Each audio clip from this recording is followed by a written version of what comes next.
Hola, bienvenidos a otro episodio de Intereses Conectados. En esta oportunidad vamos a estar hablando sobre Hamilton. Tengo muchas ganas de hacer este episodio, creo que desde que me fanaticé con Hamilton, que fue incluso antes de que existiera el podcast. Después voy a hablar un poco más sobre eso. Pero para que no sea yo sola hablando sobre algo que me dan tantas ganas, tenemos de invitada a Mile nuevamente. Y queremos aclarar antes de arrancar, porque me llegaron un par de comentarios al respecto, que en el episodio anterior, en el que hicimos sobre The Life of a Showgirl, nosotras estábamos con Fran charlando y no es que no lo dejamos hablar, sino que se quedó dormido. Así que vamos a desmentir los rumores de que lo callamos.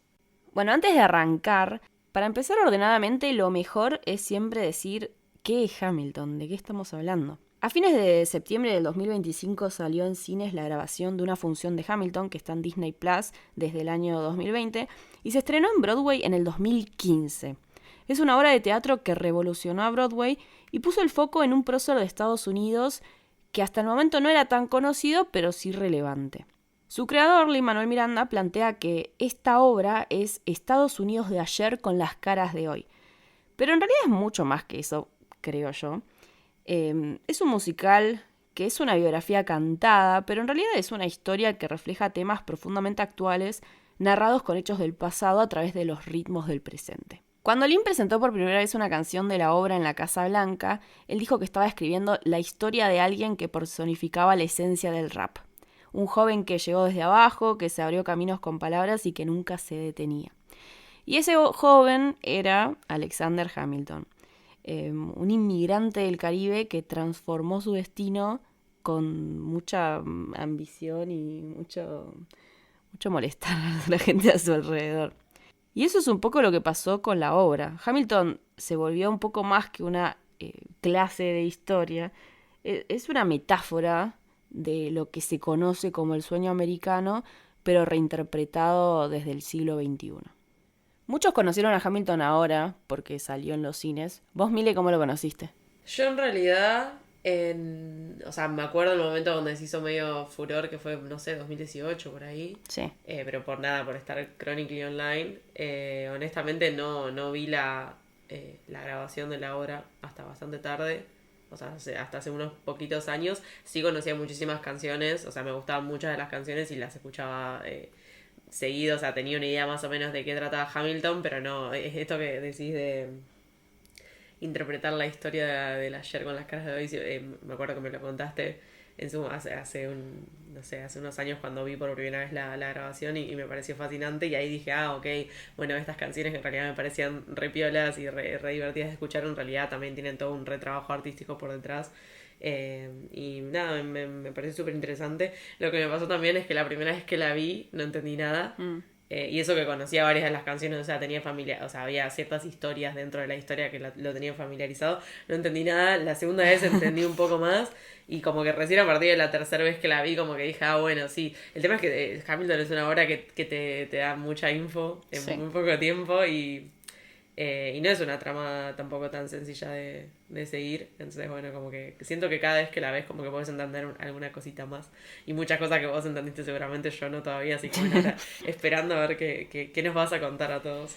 Es que encima, incluso viéndola en el cine, había cosas que no había visto, porque, no sé, parece tonto y parece obvio, pero en la pantalla grande veías con más detalle algunas cosas que se te pasaban, no sé, pasaban más desapercibidas en la Sí. tele más chica, o en la computadora, o en el celular, o lo que sea. Yo pensé que era yo por miope, pero no, parece que era No, generalizado. no sé, yo también soy un poco miope, así que por ahí fuimos las dos. Em, yo vi por primera vez Hamilton en 2017 con una grabación de muy mala calidad que alguien tomó el riesgo de grabar en el teatro. Y, y me encantaron las canciones, me encantó la historia, me encantó la puesta en escena. Ahora voy a estar hablando un poco más en detalle de estas cosas, pero no sé si contar esto, pero por el fanatismo que me agarró en ese momento, o sea, yo realmente me encantó la historia, me encantaron las canciones, me encantó el planteo de Lin-Manuel Miranda. Llegué a hacer un subtitulado Casero. casero de las canciones al español. Claro, podemos decir que debes haber sido de las primeras fans de Hamilton en Argentina y en Latinoamérica tal Y vez. traducirlo quizás. Sí, sí, debes haber sido, claro, la primera traducción al O español. sea, no voy a decir que lo soy, pero quizás fui de las primeras, porque quería que mis amigos, mi familia lo pueda ver y ¿Lo habías que subido entiendan. a algún lado los No, subtítulos? no lo subí a ningún lado. Y es más, ahora no sé si no lo perdí. No. Pero, pero bueno, nada, mi familia fue obligada a ver eso, un par de amigos también. Eh, y Muy normal todo, por suerte. sí, sí.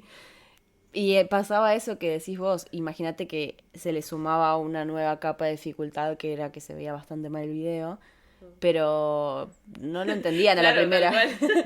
Yo no entendía la versión súper en HD grabada. Me imagino tu abuela Imagínate. tipo, ah, Ah, sí, qué sí, qué lindo, lindo. Lu.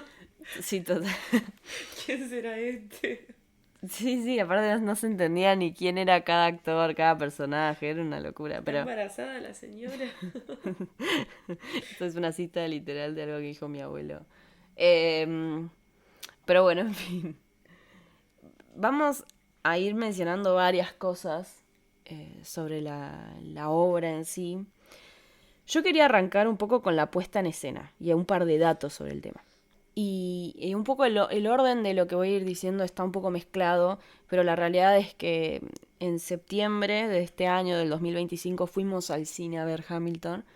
Una función bastante interesante, porque había gente, bueno, no sé, disfrazada, cantando, gente que no le gustó, hubo tiradas de bebidas, de pochoclo. Sí, hay un par de TikToks ahí que me parecieron que retratan lo que fue nuestra función. No sé si fueron todas así Literalmente, tan sí. caóticas, pero bueno, esta sí, literalmente una persona estaba cantando muy a los gritos bastante extravagantemente y otra persona se enojó y le revolvió pochoclos. Y creo que bebía también y lo sacaron del cine, después quisieron sacar al otro y al final no lo lograron. Sí, sí, fue interesante. Pero bueno, más allá de lo que estaba pasando, yo estaba mirando la obra y anotando pensamientos en las notas del celular, así como un Why do you poco, write? literal. Y un poco este episodio es mis ideas en ese día viendo Hamilton y un par de reflexiones que ya tienen Años. casi 10 años. O Dos, dos. sea, no, bueno, pero del 2017 al 2025, ¿cuánto pasó ahí? Qué horror. Bueno, en fin. Qué horror. Eh, al principio de la obra aparecen todos los actores vestidos de blanco. Y el único que usa ropa con colores es Aaron Burr. Ya eso no lo sabía. Y él, ¿por qué se destaca? A ver, no sé, esta es mi suposición, porque es el que va a ser nuestro narrador, ¿no? Es el único que se destaca porque es el que nos va a hablar a nosotros directamente, a la audiencia, ¿no? Nos cuenta lo que está pasando, nos anticipa algunos hechos. Los demás un poco que cantan sus experiencias. Aaron Burr nos interpela directamente. Me parece que además es interesante que los actores están de blanco, porque hay algunos que interpretan un personaje en el primer acto y otro en el segundo, y en general los podemos distinguir por la ropa que usan, ¿no? Entonces cuando cantan acá en el principio, como están de blanco, están medio de comodín, están hablando por los dos a la vez. Por ejemplo, el actor que hace de Lawrence, que era el amigo de Hamilton. Bueno, voy a explicar algunas cosas de quién es cada personaje, pero a la vez no voy a explicar demasiado. Yo asumo que si están viendo esto ya vieron Hamilton o lo van a ver, Sí, ¿no? te asumí bien, porque Sí. hay gente que vio Hamilton no tanto como vos, tal vez, como es mi caso. Entonces lo doy por hecho. Pero tampoco voy a explicar toda la trama porque, qué sé yo. Eh, para eso la pueden buscar. Está ahora en Disney Plus. No está tan difícil de encontrar como en 2017. Entonces, el actor que hace de Lawrence, que era el amigo de Hamilton, y de Philip, que es su hijo, dice I died for him. Y son los dos personajes que mueren en la obra en situaciones relacionadas a Hamilton, ¿no? Entonces, ¿quién está cantando eso? Los dos personajes a la vez. Y las tres actrices principales dicen I loved him, ¿no? Y sería Angelica, Peggy y Eliza, pero también Mariah Reynolds, con quien tiene su amorío, y que está encarnada por la misma actriz que hace de Peggy en el primer acto, ¿no? A mí eso me voló la cabeza, yo no me di cuenta nunca hasta que me dijo Lumas. Yo pensé que como que nada, estaba Peggy ahí diciendo I loved him por una cuestión de voces o algo así, como que bueno, sí, ahora les toca. Pero A nunca se las me hizo. mujeres. Claro, o sea, yo soy seguramente, no soy parámetro, seguramente soy bastante distraída para verlo, pero realmente no lo sabía y me fascinó muchísimo ese dato. Es que está bueno porque hacen un 2x1. Eh, y al final del musical, la mayoría del elenco está de vuelta vestida de blanco. Y lo que pienso también es que, claro, usan la imagen de las tres Skylar Sisters, pero en realidad, tipo, ya te están diciendo que te están spoileando después, pero vos como que pensás, tipo, bueno, son las tres hermanas que lo aman, y en realidad te están spoileando que en realidad la otra no es. Claro, y aparte está Eliza, que bueno, se casa con Hamilton, por eso lo ama. Sí. Peggy, que en realidad... No es Peggy. Bueno, claro, pero podría ser Peggy que lo quiere como, no sé, familiar. O Mariah No, Reynolds es que eso que... te hace pensar eso al principio, en realidad no, pero claro, como que no sé. Hay muchos detalles que, o sea, estamos hablando como de esto que es un detallecito, pero como que hay muchos detallecitos así que en realidad, Sí, tipo, si los analizás, como que tienen un reaporte a la complejidad que tiene la trama. claro. Y bueno, y está la tercera que es Angélica, que también hay una cosa ahí como interesante entre ellos Sí, dos. unos cuernos. Eh, bueno, justo después tengo algo para decir sobre eso. Pero al final del musical, la mayoría del elenco está vestido de blanco de vuelta. Pero hay más excepciones esta vez. Para empezar, Alexander y Aaron Burr están vestidos de negro. Están como de luto, porque la última vez que los habíamos visto en escena fue después de su duelo. Angélica aparece de rosa, haciéndole coros a nuestra nueva narradora y protagonista, diría, en esta última canción, que es Eliza. Eliza está vestida de celeste, en su color característico de toda la obra, y, y aparece de color, y aparece en el centro del escenario, y aparece finalmente en el centro de la narrativa, de la historia, porque ella finalmente nos está contando su historia, ¿sí? Entonces eso también me parece como que está bueno, ese detalle. Sí, cuando me dijiste eso me emocioné. O sea, me lo dijiste justo antes de que pase una de las veces que vimos Hamilton, la última me parece, y me quedé como mal. Entonces claro, cuando pega el gritito final me reangustié, porque dije, claro, ahora ella está contando su historia. Hay algo interesante igual, es que en realidad la obra rompe la cuarta pared varias veces. ¿Sí? O sea, los personajes interactúan directamente con el público saliéndose del mundo de la obra un par de veces. Por ejemplo, en Winter's Ball, Aaron Burr dice que Martha Washington le puso de nombre Alexander a su gato porque era muy salvaje como Alexander. Esta es una de las cosas que no tenés que dar por sentado que todos escuchamos eso. Sí, por eso me puse a explicar. Pero ¿Quién es? la esposa de George Washington. Y, y Alexander dice, that's true, señalándose, como que agarra a Aaron Verde y le Sí. dice, that's true, y mira al público diciendo eso, como jaja. Entonces eso nos rompe un poco la cuarta pared y es uno de esos momentos raros en los que Aaron Burr no, deja de ser como el único que sabe que está en una obra, digamos. Y otro detalle que es interesante y que no se ve tan bien en la filmación, me parece, es que en la canción Reynolds Pamphlet, todos los bailarines y básicamente el elenco en general se van pasando el panfleto que escribió Hamilton detallando minuciosamente su amorío con Mariah Reynolds. Y no se lo pasan solamente entre los personajes, sino que también le dan uno al director de la orquesta. Entonces son rupturas distintas entre sí, pero la más poderosa es la última, la que pasa en la última escena de la obra, que es un poco lo que acabas de decir. Pero lo que pasa, o sea, suma un poco más de tecnicismo, porque la luz de la sala en la obra, en la última canción, se enciende a medias de una forma en la que el elenco puede ver directamente al público a los ojos. Y entonces Eliza por primera vez ve a la audiencia y la idea es como que entiende que su historia, y por ende también la de Hamilton, finalmente está siendo contada, ¿no? Que es un poco lo que ella quería hacer. Entonces en ese momento ella se conmueve y hace ese gasp que vos recién decías, Sí, me ¿no? emocioné de vuelta pensándolo, me parece muy poderoso. La utilización de recursos así es algo que se puede lograr además solo en una sala de teatro, o sea, solo tiene sentido en una sala de teatro. Es fascinante. Y No lo hay que forma de replicarlo en el claro, cine. y como que si te pones a pensar es el hilo narrativo que tiene toda la obra, de que quién va a contar tu historia finalmente y que termine con un personaje que parecía secundario, dándose cuenta que hay gente escuchando su historia y que utilicen el recurso de prender la luz de la... Es fascinante, es fascinante. Y Sí. esas son cosas que eso, de que por ahí en las primeras vistas de la obra decís, bueno, claro, es una historia de un prócer y bueno, después entendés, bueno, está bien, está interpretado por la encarnación de las caras de hoy de Estados Unidos. Bueno, eso ya, wow, mirá qué bien. Ujú. Pero después todas estas pequeñas cosas decís, wow, o sea, tiene un trabajo que es muy minucioso y que tiene muchas capas. Está todo muy pensado. Bueno, a eso sumo por las dudas. ¿Por qué decimos lo de las caras de hoy de Estados Unidos? Porque no hay ningún actor blanco en Hamilton, a no ser que estemos hablando de la persona que encarna al rey de Inglaterra, ¿no? Que Todos debe los... ser blanco, ¿no? Siempre es blanco, pero el resto de los personajes no, ¿no? Y eso es como una decisión política y deliberada. Immigrants. Claro. Entonces son todos, qué sé yo, afrodescendientes, latinos, descendientes de asiáticos, ¿no? Es como hay una mezcla. Claro, la cara de los inmigrantes estadounidenses hoy en día que está un poco diciendo tipo, bueno, this is America. Claro. Es que creo que hoy en día Estados Unidos es minoritariamente blanca, ¿no? Entonces es una decisión decir, esto es hoy este país, ¿no?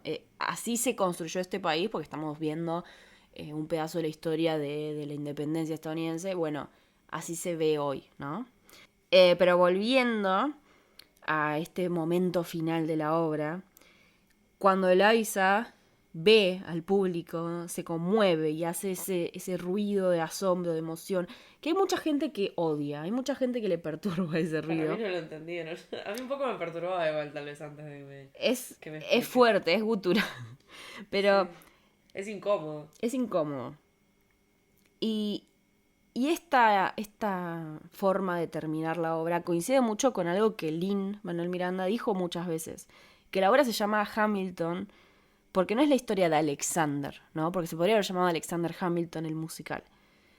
Se llama Hamilton porque también es la historia de Eliza, que pasó de no ser parte de la narrativa a incluirse, a salir voluntariamente y a volver a insertarse, pero esta vez como agarrando ella las riendas. Y una cosita del final también que quería decir, que siento que hay gente que pasa desapercibido, es que Eliza al final habla sobre todo lo que hizo en los años de vida que le quedaban, ¿no? Claro, habla de todas esas cosas que fue logrando. Y una de las cosas que menciona es que juntó fondos para hacerle un monumento a Washington, ¿no? Que es ese obelisco de Washington. Del tren viral de Sí, TikTok. ustedes saben cuál es. The Washington Monument. Em, She tells her story. y, y Washington aparece al lado suyo cuando ella dice eso. E inmediatamente Eliza cuenta que habló en contra de la esclavitud. Y Washington pone como cara de culpa y como que se vuelve a alejar. O sea, estaba parado en un lugar donde le daba la luz y se vuelve a ir para atrás. ¿Por qué este detalle? Porque Washington fue famosamente dueño de muchos esclavos. Y tratos extraños, o sea, no sé, googleen dentadura George Washington. No voy a hablar sobre el tema. Tipo, Sí. no busques dentadura. Sí, o no lo busques. Pero nada, entonces es una forma moderna de quizás decir, che, Washington, después de la muerte, no sé, se puso a pensar que quizás no estaba tan No, bien sí, lo que también hizo. agarrar las controversias de la historia, porque también, obviamente, uno quiere contar la historia del ayer con las caras de hoy, pero bueno, hay cuestiones del ayer que, bueno, qué sé yo, la esclavitud y la supremacía blanca y bueno, toda la historia de... No sé, no conozco tanto tal vez la de Norteamérica, pero la de América en general es difícil ignorarlo y tenés que trabajar también narrativamente con las controversias que genera el hecho de que, bueno, en el pasado todos los próceres que tal vez podemos idealizar para la construcción de una nación hoy en día Hacían cosas seguramente que... eran terribles porque, bueno, era una época, qué sé yo. Sí, o hacían cosas que estaban bien en ese momento y hoy en día Bien, no sé, pensamos que pero estaban bien. estaban aceptadas socialmente. Pensemos que estamos situados en un periodo histórico en el que todavía había esclavitud en muchos países, ¿no? Entonces... Sí, qué sé también yo. es una forma de decir, ok, tampoco vamos a fingir que esta historia no es ficticia, porque Hamilton es en parte ficticio, eh, pero vamos a reconocer que también estaban mal las cosas que se hacían. Sí. Bueno, Hamilton es una obra musical, ¿no? Entonces, algo central en la historia es la música, el ritmo, las letras. Una de las primeras canciones es My Shot, y para que se den una idea de lo minuciosa que fue su construcción, Lin-Manuel Miranda estuvo trabajando en su letra un año entero. Sin Entonces, cómo meter toda esa letra en una sola canción. sí, no sabía cómo hacerla entrar. Como que no entraban las sílabas. Algo interesante de... Porque hace poco salió una entrevista en la que habló sobre esto. Y él decía que los estilos de rap que usan los personajes no son aleatorios. Están todos cuidadosamente diseñados para expresar sus personalidades, sus ideologías, sus relaciones. Entonces, al principio de esta canción vemos a personajes como Lafayette, Lawrence y Mulligan que están rapeando con un estilo clásico, un estilo de hip hop de los 80s. ¿Qué significa esto? Si ustedes no saben lo que significa, como yo. Versos sencillos, rimas al final de cada línea, un ritmo relajado. Entonces, este estilo podríamos decir que refleja cierta, no sé, camadería entre ellos, que son jóvenes, que están entusiasmados por lo que está pasando, ¿no? Con esta efervescencia revolucionaria. Y cuando Alexander aparece en la escena, es completamente distinto lo que hace en relación a lo que hacen ellos. Tiene un rap moderno, denso, lleno de rimas internas, juegos de palabras, superpone frases, sobre todo rapea con mucha velocidad. Y Lin-Manuel Miranda explicó en entrevistas que ese contraste fue, obviamente, intencional. Mientras ellos rapean como en la vieja escuela, Hamilton tiene una lírica propia de un rap más contemporáneo, más complejo, más cerebral, ¿no? Como más pensado. Y así se lo presenta entonces como alguien que tiene una mente brillante, que es hiperactivo, que es adelantado a su tiempo, que tiene mucha ambición. Entonces la forma en la que rapea no solamente nos comunica información, también nos muestra su carácter, sin decir nada. Sí, no, y además se utiliza la metáfora de la evolución de los géneros musicales con la evolución de las ideas, sí que existe tal evolución de las ideas, pero sí como pensar, bueno, una persona que viene tal vez de una escuela de pensamiento distinto, se involucra en un grupo de pensadores que tal vez estaban más acomodados con sus ideas y esa semilla que sienta hace que se evolucione el pensamiento hasta desembocar en la revolución, como que es un poco ese el cuento que a través de mostrar como de repente, no sé, la evolución del género rap. Bueno, por eso está bueno que cuando Hamilton empieza a rapear como rapea, primero lo miran como... Sí, ¿qué y está diciendo? claro, y Lafayette es como el primero, o el más obvio, que empieza a moverse de una forma... Mi anotación literal fue a Lafayette le copa el ritmo. Pero se empieza a mover como, epa, está bueno, y empieza a bailar, ¿no? Se suma con entusiasmo. Entonces como que le Dice copa Epa, esa tal vez tiene un propuesta. poco de razón. Claro, y se le suma. Eh, pero se siguen sumando a sus versos de esa forma más tradicional del rap todavía. Después Claro, es como que como, empiezan a acercarse. claro, es como la fusión de ideas y de géneros que terminan haciendo que las ideas y el género cambien a lo que termina siendo luego, que es un género más moderno de rap hip hop o un pensamiento más moderno en relación a la idea de las revoluciones muy propio de la época. Sí.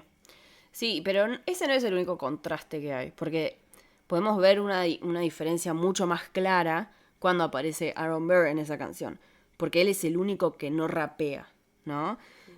En vez de tener un estilo rápido, en vez de tener un estilo confrontativo, él tiene un tono más melódico, un tono contenido, y eso no es casual. Tiene otra ideología. Y en todo el musical, Burr es el personaje que elige observar, esperar, calcular antes de actuar, ¿no? Como obviamente nos explica en su canción, de las mejores canciones del musical, I'm Wait for willing It. to wait for it. Y su estilo musical es coherente con esa actitud. Él no se mete en ese impulso del rap. Él está reflexionando, él canta pausado, Canta en otro género. canta en otro género. Sí, Entonces, de vuelta a la metáfora. y la música entonces en Hamilton, actúa como un lenguaje dramático que nos deja ver esas tensiones entre los personajes, ¿no? Tenemos este enfrentamiento, esta tensión entre estos dos personajes sobre todo. Hamilton siempre está actuando con urgencia, rapeando, gritando. Burr es cauteloso. Sí, de vuelta hablando de lo minucioso, o sea, no es que solamente utilizan ritmos modernos para contar la historia del pasado, sino que el hecho de que utilicen un ritmo en específico nos está diciendo algo más de la forma en la que están narrando la historia, o sea, ese es el nivel de detalle que maneja Lin-Manuel Miranda. Sí, sí, totalmente. Es que este tipo de detalles solamente pueden aparecer con toda la investigación que hubo detrás. Después voy a hablar un poco de eso. Pero creo que nada de lo que pasa en la obra es casual, sin nada. O sea, todo está muy pensado. Y justamente My Shot es como, para mí, la masterclass de cómo usar el estilo musical para construir narrativa, ¿no? Para mostrarnos la ideología de los personajes, para caracterizarlos sin decirnos tanto, ¿no? Es como que no nos tienen que decir, este personaje es cauteloso, este personaje es un atolondrado, este personaje... Sí. La música ya nos dice todo lo que tenemos que saber sobre ellos, ¿no? Sí. Por ejemplo, el rey británico, el King George, también canta en un ritmo súper distinto. Es el único que canta un pop británico melódico, al estilo de los 60, tipo los Beatles. Y esa diferencia tampoco es casual. Nos muestra, para empezar, que está completamente desconectado con los tiempos que corren. Ahora está de moda el rap y él está cantando como los Beatles. O sea, está 20 años atrás. Y ese anacronismo nos muestra una gran diferencia, ¿no? La monarquía versus el presidencialismo. Bueno, sí. La república. Exacto, versus... ¿no? Algo súper antiguo como es la monarquía, sobre todo la monarquía absolutista como la de esa época. Además del ritmo, podemos ver esa desconexión del rey con el uso de metáforas en las canciones. Él interpreta la independencia de las colonias como si fuera una ruptura amorosa, ¿no? En vez de una decisión política. Habla de los revolucionarios como si fueran una pareja que lo está abandonando, y usa frases que mezclan un poco afecto con amenaza, de forma cómica, obviamente, porque es un poco el alivio cómico de la obra, además de, si se quiere, el villano. Y canta eso, como si fuera medio un novio despechado, ¿no? Pero hablando de momentos brillantes de Hamilton, obviamente no puedo dejar de mencionar Satisfied y ese rewind, ¿no? En un momento la escena retrocede, visual y musicalmente, y nos muestra los mismos hechos de la canción anterior, que es Helpless, pero esta vez desde la perspectiva de otro personaje, de Angelica Schuyler, en vez de Eliza. Lin-Manuel Miranda y su equipo explicaron que esta idea de rebobinar ese recurso apareció para revelarnos esa tensión interna que sufre el personaje. Primero aparece de la nada la historia de amor entre Hamilton y Eliza, que se ve súper sencilla, súper fácil, pero la podemos resignificar cuando vemos los hechos desde el punto de vista de otra persona, cuando vemos estos sentimientos ocultos que tiene Angelica. Y de la nada, algo tan sencillo como dos personajes cruzándose y casándose termina siendo súper complejo. Y el giro escénico, con la plataforma que esta vez gira en sentido inverso, las luces retroceden, los bailarines repiten todos los gestos al revés.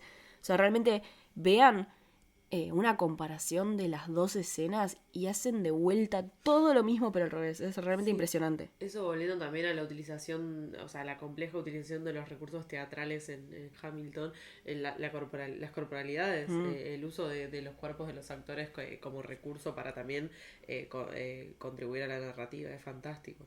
Aparte es que no hay casi nada de escenografía ni utilería, es simplemente actores y una plataforma giratoria. No hay mucho más. Hay un escritorio y ¿qué más? Y el fondo con las escaleras. Sí, que podría ser cualquier cosa, incluso es muchas cosas. Según el coreógrafo Andy Blankenbuehler, o como se pronuncie, y el director musical Alex Lacamoire, ese momento, ese instante fue tan potente en los ensayos que la gente quedó toda boquiabierta cuando lo vio por primera vez. Porque realmente es muy increíble lo que lograron. esa idea de poder volver el tiempo atrás y ver el pasado desde otro lado es muy difícil de hacer. Incluso en películas a veces no se entiende que están haciendo eso. O no sé.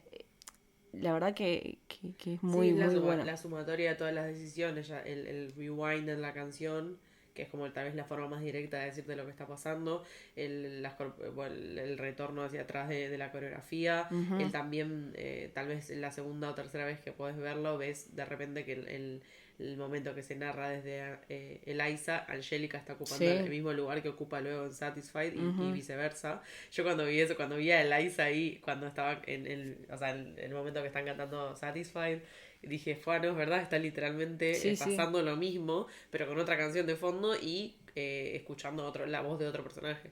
Es fantástico. Sí, sí. Lo único que quiero aclarar de Satisfied es que no está más floja de papeles que otra de las partes de la obra, ¿no? Esta es la parte en la que Lin-Manuel Miranda admitió que tomó más licencias creativas. ¿Por qué? Y bueno, es ficción. Es una metáfora en realidad la obra, no es un documental de un prócer. No, obvio, bueno. Y me parece importante aclarar. Angélica estaba casada cuando conoció a Hamilton.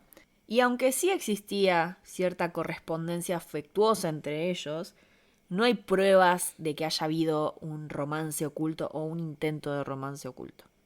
Además, en la canción Angélica dice que su padre no tiene hijos, entonces ella tiene que escalar socialmente para conseguir uno, y así justifica por qué ella no puede estar con Hamilton. Pero eso tampoco es históricamente correcto.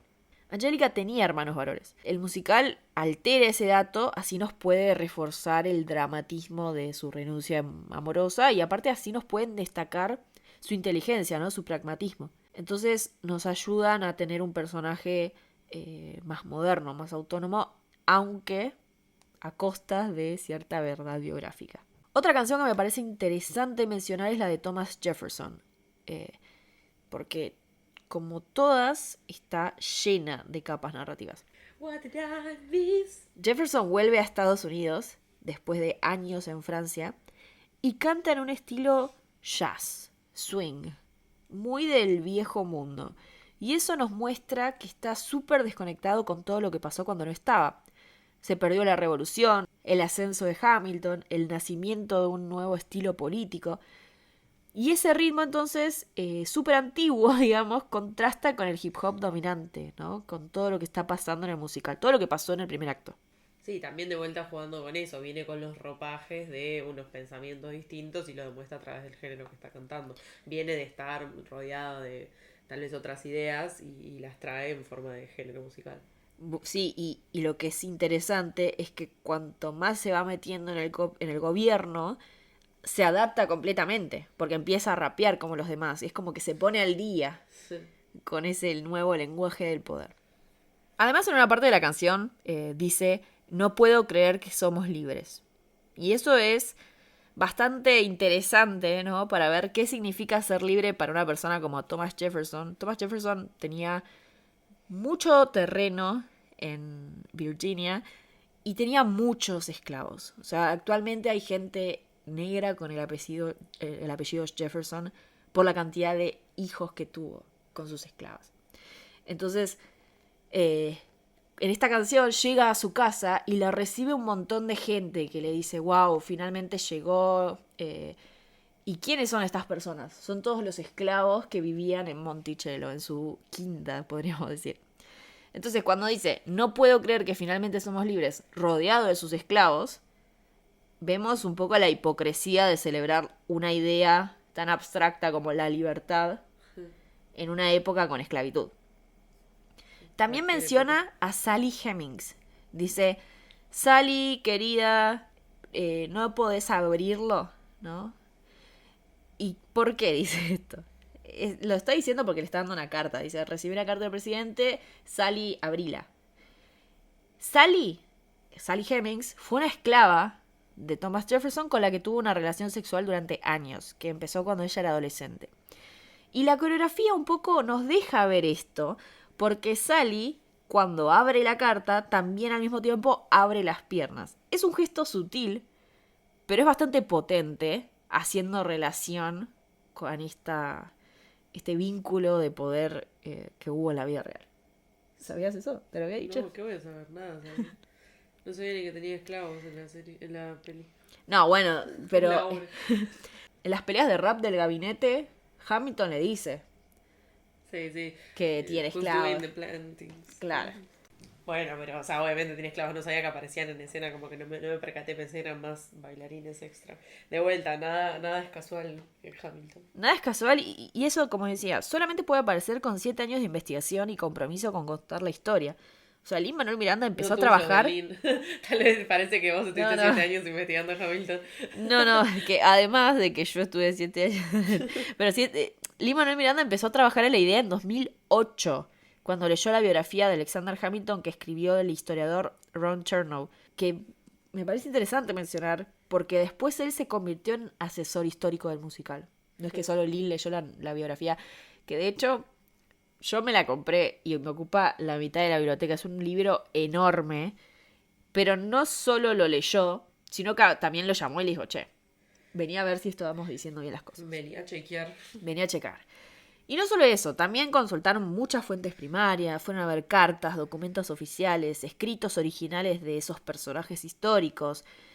Fueron, no sé, específicamente mencionan algunos lugares como la biblioteca, la library, la biblioteca del Congreso, la Sociedad Histórica de Nueva York. Hicieron investigación coordinada también con especialistas en el tema, como son historiadores. Exacto.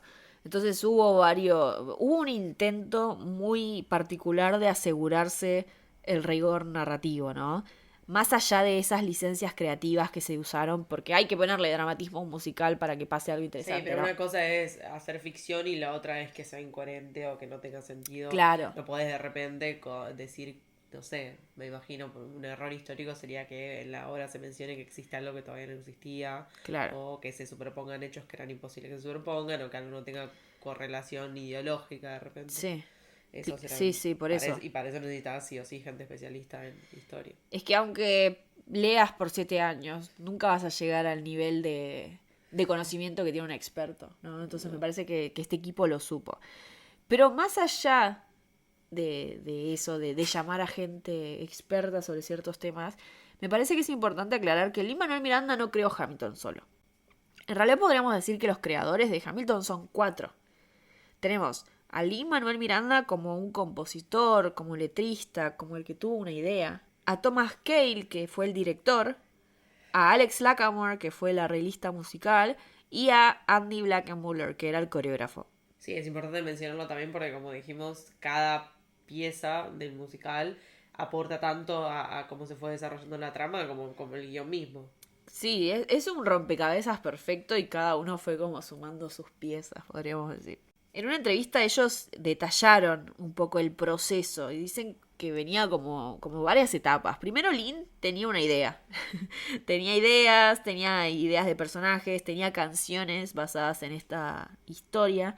Y después se juntaba todo el equipo para ver, bueno, a ver cómo lo musicalizamos, ¿no? ¿Qué escenas merecen una canción? ¿Qué tono van a tener? ¿Cómo vamos a hacer que fluyan esos números? Entonces, Lee tenía una idea. Alex le daba música, le daba tonos, estructura, armonías, beats. Andy llevaba esa música a un plano físico.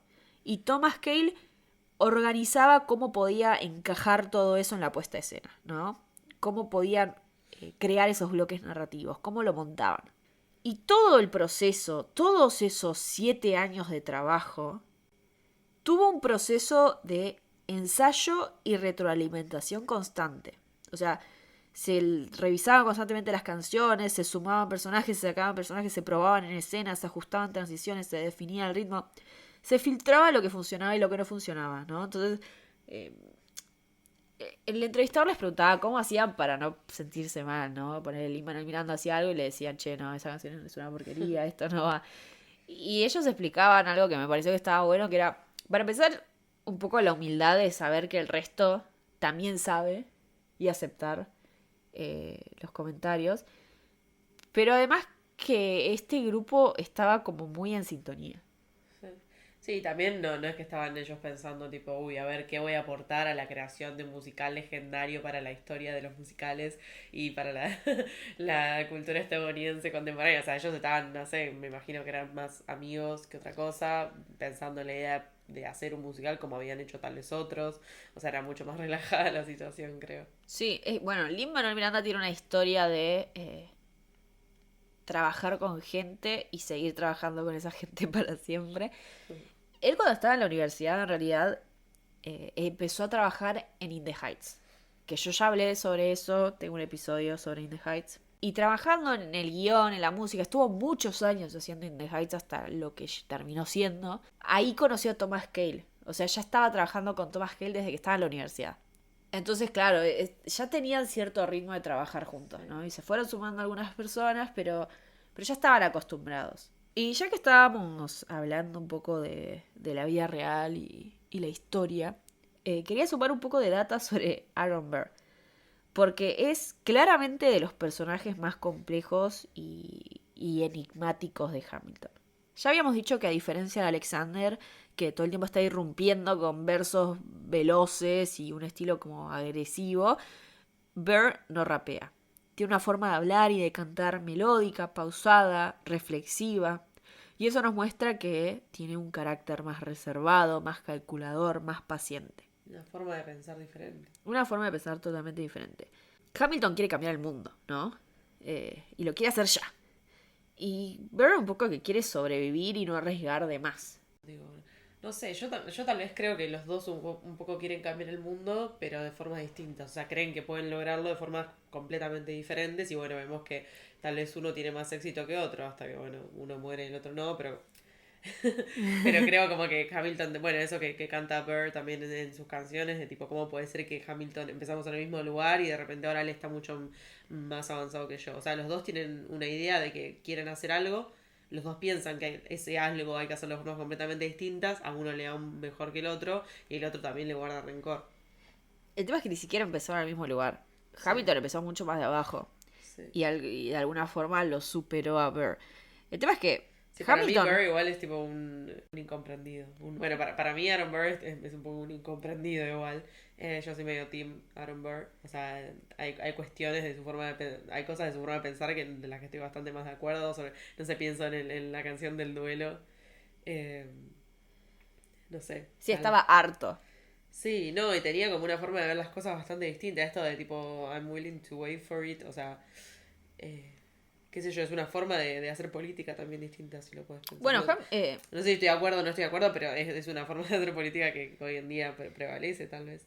Lynn dijo, es un poco un debate de muchas personas. ¿Qué hago? ¿Me la juego y grito mis opiniones? ¿O soy más cauteloso y voy pensando y voy viendo qué Sí, hacer? considerando tal vez otros factores. Estoy pensando en esto de Wait for It, que hace poco hicieron una presentación de los 10 años de Hamilton, Ajá. puede ser, y que o sea, no estaba Wait for It en las canciones que cantaron, y que había como toda una explicación que circuló en redes. O sea, es imposible que no esté Wait for It por niveles de popularidad, porque es una de las canciones más escuchadas, que encima recientemente estuvo viral también bastante Sí. en TikTok. No la pusieron, ¿por qué? Porque hace referencia a una forma de hacer política. Sí. O sea, hay que esperar a que las cosas pasen. O sea, si hay algo de lo que no estás de acuerdo, decidiremos esperar y ver cuál es el mejor momento para accionar. O sin importar nada, vamos a luchar por lo que creemos, que por ahí es más la mirada de Hamilton.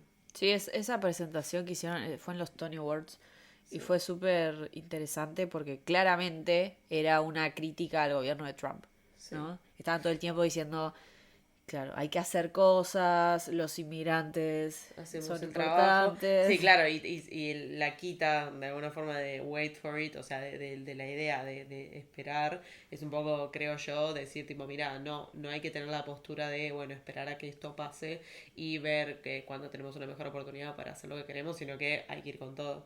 Entonces, como que creo que es esa un poco la postura de Aaron Burr, que no sé si estará bien o mal, pero bueno, es una postura. No creo que Burr no quisiese cambiar el mundo, sino que él entendía que las cosas funcionaban de una forma muy distinta a la que lo entendía Hamilton. Hamilton no tenía nada para perder. Bercy. Sí, claro. También eso es importante, ¿no? Sí, porque era una minoría, Burr tal vez no.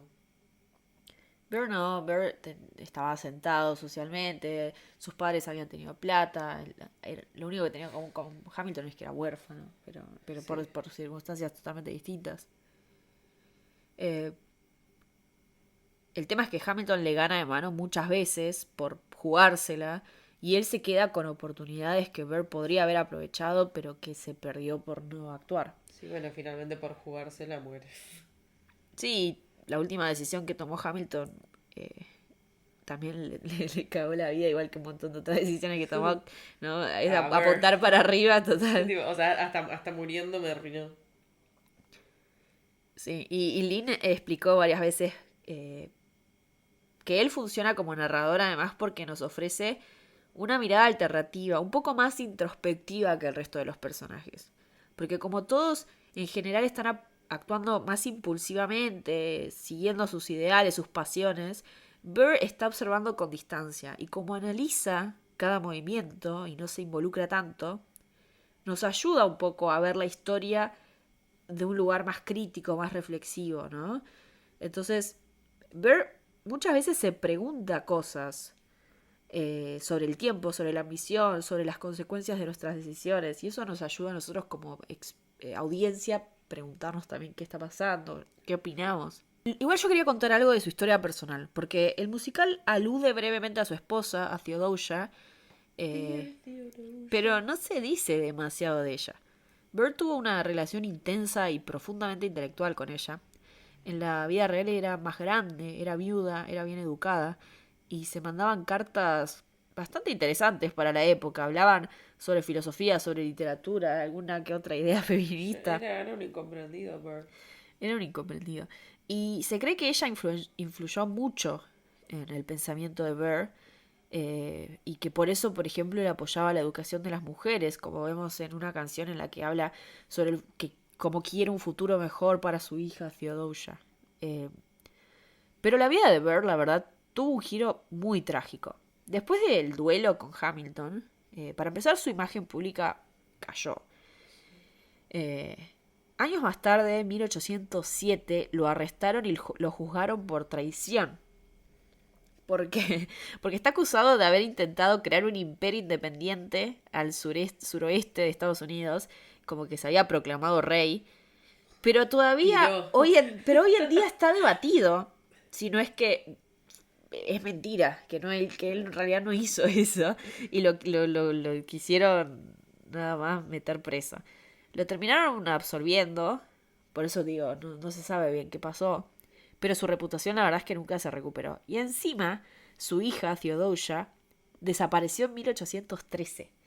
Estaba en un barco y nunca apareció el barco ese. Se cree que hubo un naufragio, pero nunca se encontró. Dios, qué vida de mierda tuvo, por favor. Sí, y lo que es importante es que tanto Burr como Hamilton quisieron, a su forma, dejar un legado. Y los dos terminaron siendo olvidados y murieron sin lograr sus objetivos. Claro, es que en realidad Hamilton es tanto el prócer olvidado como puede haberlo sido Bird de alguna forma. Sí. Y lo contrario es lo que pasó con Eliza, que simplemente ella quería vivir su vida y terminó logrando cosas que ni siquiera había pensado que podía hacer. Después de la muerte de Alexander en 1804, Eliza dedicó todos sus esfuerzos a preservar su legado y también crear uno de ella. No vamos a hablar de todo lo que hizo, la canción un poco ya lo cuenta, pero para mí algo interesante es que en 1818 fundó la Hamilton Free School. ¿Dónde? En Washington Heights, al norte de Manhattan. Me imagino la cara de Lynn cuando se enteró de eso. Sí. El tipo, ¡fua! Para quienes no saben, Lin-Manuel Miranda creció en Washington Heights, sigue viviendo ahí. Y justamente su primer musical, el que mencionaba antes, celebra la vida de la comunidad, la mezcla cultural que tiene, todo lo que relaciona ese barrio, ¿sí? Si les interesa, está en el episodio 68. Pero entonces me parece bastante increíble que tanto Eliza como Lynn quisieron dejar algo duradero en ese barrio, ¿no? Ella dejó una escuela, él dejó, una historia sobre el barrio, sobre el legado. Y hablando de duradero, de cosas que perduran en el tiempo, algo sobre lo que la gente no deja de hablar desde 2015 es la teoría de que Hamilton y Lawrence tuvieron una relación romántica. Hay cartas entre ellos que revelan que tenían una relación extremadamente cercana, llena de lenguaje emotivo, afectuoso. Por ejemplo, miren esta carta de abril de 1779 que escribió Hamilton. Dice: frío en mis declaraciones, pero cálido en mis amistades. Desearía, mi querido Lawrence, que estuviera en mi poder, más con acciones que con palabras, convencerte de que te amo. No homo. A ver, textualmente habla de amor, de un deseo de demostrárselo con acciones, y mucha gente lee ese tipo de cosas y dice, che, acá hay algo más. Ahí es homo. Sí. Sí, igual también, o sea, no sé, pienso acá también pasó con Belgrano y San Martín. Y con muchas más. Sí, con muchas más, pero también, o sea, sí, soy la primera yo en ver homo. Pero creo que también es una forma particular de cómo se escribían las cartas en esa época. Hay que verlo también con una lectura contextualizada en el momento. Hay que ver si no eran todas las cartas así. Sí, eso iba a decir. Era distinta la forma en la que se escribía y se hablaba. Sí. En el fandom, la verdad que no encontré mucha info sobre esto, más que rumores de que podrían haberse destruido ciertos intercambios entre ellos dos para ocultar cosas más explícitas, pero la verdad que en realidad es una teoría porque no hay mucha info. ¿Qué dirá O3? No, hay un montón. No se menciona esta teoría, obviamente, en el musical, pero sí hay ciertos guiños o cosas que hay gente que interpretó como guiños de la cercanía entre los personajes, en la coreografía, en algunas letras. De vuelta, esto es lo que a mí me gusta de un trabajo tan intelectualmente complejo como Hamilton, ¿no? La obra hace, no cuenta. Confían en la inteligencia del público. Evitan subrayar o sobreexplicar los mensajes. En lugar de decirnos lo que un personaje siente o piensa, a veces lo vemos con sus acciones, con su ritmo, con su género musical, con el lugar que ocupa en la escena. Entonces podemos entender los vínculos emocionales, los conflictos políticos, los arcos de transformación, sin que nadie nos agarre de la manito para explicarlo. Sí, solo puedo pensar en tu episodio sobre analfabetismo mediático. Es que sí, y eso la distingue mucho de algunos productos culturales contemporáneos que tienen miedo de que el público no entienda y pasan a tener diálogos expositivos, explicaciones forzadas, ¿no? Ahora vamos a ir a buscar a Lalo de Seiza. Claro, exacto. A buscar a Lalo de Seiza. Sí, me estoy yendo a buscar a Lalo de Seiza. Exacto. Hay detalles así por todos lados, no sé. El personaje de James Madison no aparece tanto en escena, pero hay muchos biógrafos modernos que consideran que él tenía tendencias hipocondríacas. Porque, no sé, estaba evitando todo el tiempo situaciones de estrés o de contacto social, porque tenía miedo de enfermarse, pero vivió hasta los 85 años. O sea, claramente tenía más miedo que realmente problemas de salud. Y en la obra vimos esto. Siempre aparece enfermo, está tosiendo. Hamilton dice que está más loco que una cabra. Entonces hay muchos detalles históricamente correctos que no hace falta que nos lo expliquen. Y como decías vos, por ahí ves 80 veces la obra antes de darte cuenta que Madison es hipocondríaco. Sí, yo sabía que tosía, pero pensé como que iba a morir de la peste o algo. No. Entonces, qué sé yo, no es necesario entenderlo, ¿no? Pero está. Y si prestas atención, terminas dándote cuenta. Para ir cerrando este bloque, yo quería decir que el arte implica decir algo sobre el mundo. Expresarse. Y lo que a mí me gusta de las historias de Lynn es que son profundas. ¿Pero por qué? Porque no son solamente la trama en sí. Tanto Hamilton como In the Heights son en realidad historias sobre identidad, sobre inmigración, sobre la idea de dejar un legado. Una transcurre en la independencia estadounidense, la otra en un barrio latino actual, pero los dos tienen protagonistas que llegan desde los márgenes y que construyen su destino usando sus palabras, su ritmo, su comunidad. Sí, al final es como Lynn intentando contar una historia que es un poco, creo que alguna de las cosas que lo atormenta, el tema de la identidad, de la migración, de las minorías. Bueno, y la inmigración específica, porque Unai y Hamilton son inmigrantes que llegaron a Estados Unidos desde el Caribe, y los dos tienen sueños que implican dejar una huella. Uno quiere dejar una huella en su barrio y el otro en la historia. Y en los dos tenemos rap, rimas, urgencia. Y esto lo vemos como una forma de reclamar su lugar en un país que los mira medio de lejos y con pocas ganas, ¿no? Tanto Washington Heights como las colonias son escenario del mismo sueño, de pertenecer, de crear, de ser recordados. Entonces Hamilton es el Estados Unidos de ayer con las caras de hoy. In the Heights es el Estados Unidos de hoy con los ecos del pasado. Yo creo que, bueno, como dijiste vos, ¿no? Hay dos grandes temas que rodean la historia. El legado y la inmigración, y específicamente el Caribe. Alexander Hamilton nació en el Caribe británico, y no hay registros de su voz. Pero todos los historiadores coinciden con que probablemente tenía un acento diferente.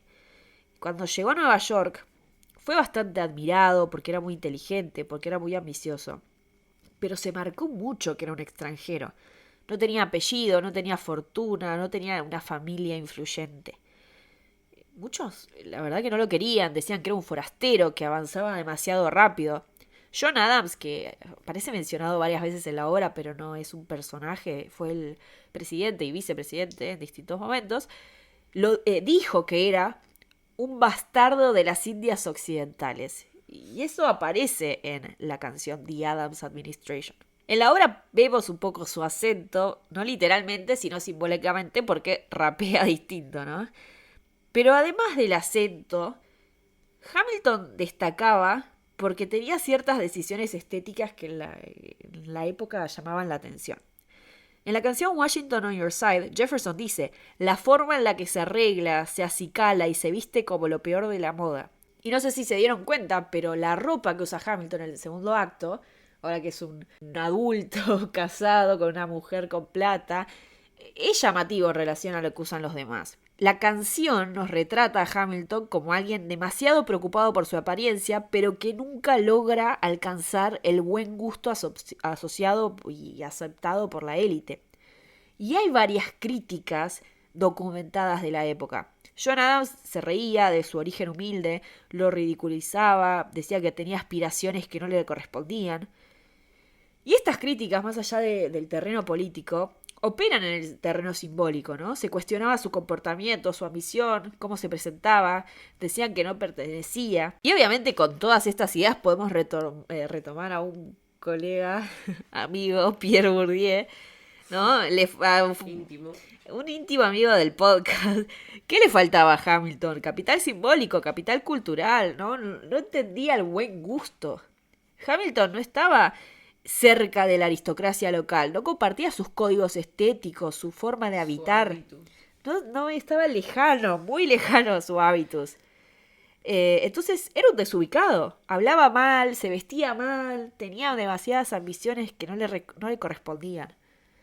Quiero dejar bien en claro esto. Hamilton no es solamente una obra artística, es un trabajo minucioso de investigación histórica. Sí, y no solo pensando como que la investigación histórica tiene que ser un reflejo de lo que pasó realmente, si es que existe algún relato uniformado de lo que pudo haber pasado realmente, o porque Hamilton sea una obra documental de lo que fue la vida de Alexander Hamilton. Claramente estamos diciendo que tiene cuestiones de ficción, pero sí de la ficción responsable, o sea, escribir ficción teniendo la responsabilidad de que se está haciendo referencia a cuestiones históricas que hablan de la conformación de una nación, a un montón haciendo referencia a muchas ideologías que en su momento fueron muy importantes y que hoy en día se formaron a lo que es la actualidad, y haciéndolo con la responsabilidad de estar siendo custodiado de alguna forma por gente que es experta sobre el tema. No es yo voy a hablar sobre esto y bueno, sí, me fijo bien que los hechos estén en orden de repente, pero la verdad que no entiendo mucho, qué sé yo, cuál era la discusión cuando, no sé, Hamilton discutía con Jefferson, porque la verdad que no tengo ni nada de idea de ideología del periodo revolucionario, no sé. Sí, para mí eso es súper importante en una época en la que hay tantas noticias falsas, que se usa tanto inteligencia artificial y nos miente. Es súper importante la rigurosidad, ¿no? Sí, y también porque la historia también es la historia contada por un narrador siempre. O sea, no es que uno puede contar, uno no puede decir de repente, sí, yo fui y busqué los hechos de la vida de Hamilton y vengo y se los cuento y por eso yo estoy siendo riguroso históricamente. No, la voz del narrador, o sea, ¿qué hechos escritos por quién? ¿Qué biografía utilizaste para recopilar esos hechos? ¿Quién sos vos que me lo estás contando ahora? O sea, la voz de Lynn como narrador de alguna forma de la historia aparece en todos lados, aparece en esta idea de repente Lynn nos quiere decir, voy a contarles la historia de formación de América, de Estados Unidos de América, con las caras del presente porque quiero dar un mensaje con eso. Eso es la voz del narrador. Toda la historia tiene una voz narrativa en realidad. Sí. Tal vez no pensar de una forma tan artística, pero sí. Y reconocerlo es tener rigurosidad histórica también. Sí, sí, totalmente. Bueno, y justo eso me da pie a enganchar con algo de lo que quería hablar también. Porque después de hablar tanto sobre Hamilton, yo quería mencionar un musical que se promocionó desde sus inicios como la versión argentina de la obra. Y estoy hablando sobre el musical Alberdi, que tiene de protagonistas a próceres argentinos. Y yo tuve la oportunidad de ser invitada a la función de estreno para prensa y a la segunda función, así que voy a aprovechar esa experiencia para contar un poco lo que vi y qué pienso. Para empezar, en el estreno para prensa el elenco cantó 3 canciones y hubo una rueda de prensa. Y el autor y protagonista contó, como en otras entrevistas, ya lo dijo varias veces, que la idea del musical surgió porque todo el mundo ama a Hamilton y conoce a próceres estadounidenses, así que él quería hacer algo así, pero de acá. Yo le hice 2 preguntas. La primera fue... Para primero, está bueno eso que plantea en realidad. Es real que en el mundo de repente o sea, obviamente sabemos que la escena de los musicales en Argentina, sobre todo en Buenos Aires, es mucho más chica de lo que estamos hablando en referencia a Broadway. Sí. Pero sí es una realidad que, no sé, la gente que consumimos musicales de repente, bueno, justo yo no porque soy socióloga, pero la mayoría de la gente que consumimos musicales acá de repente, no sé, nos encontramos sabiendo más cosas sobre política de la revolución estadounidense que sobre la revolución de mayo acá. O sea, no sabemos no sabemos nada de la vida privada de Alberti de repente, pero sí sabemos un montón de Hamilton o de Washington o de Jefferson. Incluso podemos nombrar los nombres y decir alguna cosita más que el nombre de la calle, que es lo que pasa muchas veces con los próceres acá. O sea, está buenísima en primera instancia esa intención porque habla sobre algo que es real, que pasa. Sí, además hay un par de musicales sobre próceres argentinos.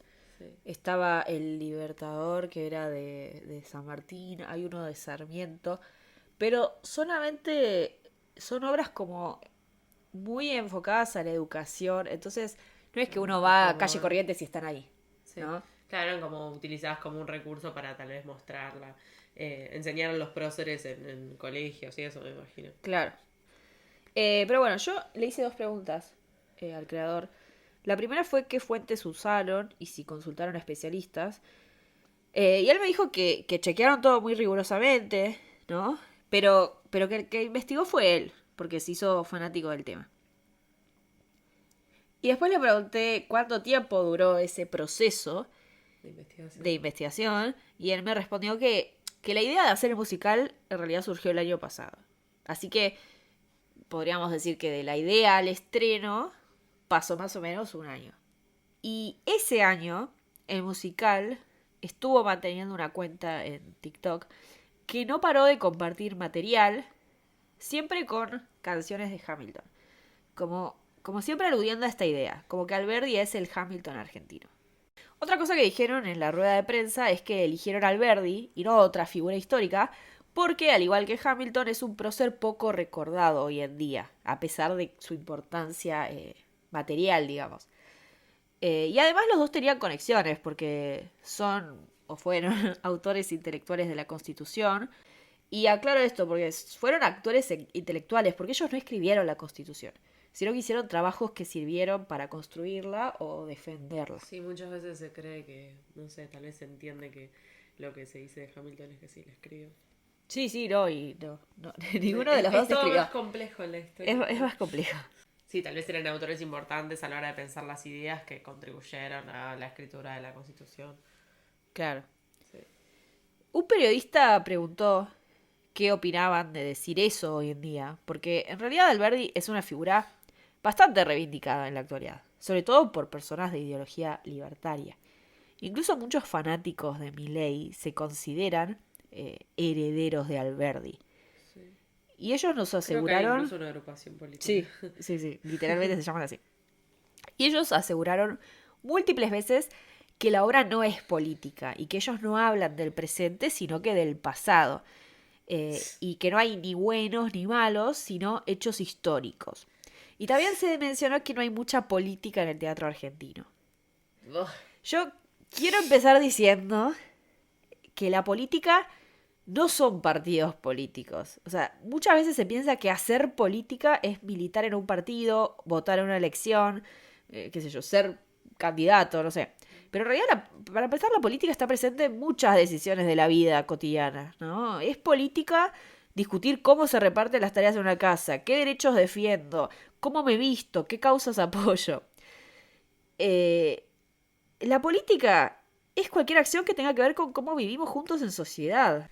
En realidad, por ejemplo, un sociólogo muy importante para nosotros los que estudiamos ciencias sociales, Max Weber, decía, o vinculaba la idea de política con la idea del poder y bueno, Ajá. un poco con la idea de la lucha por el poder.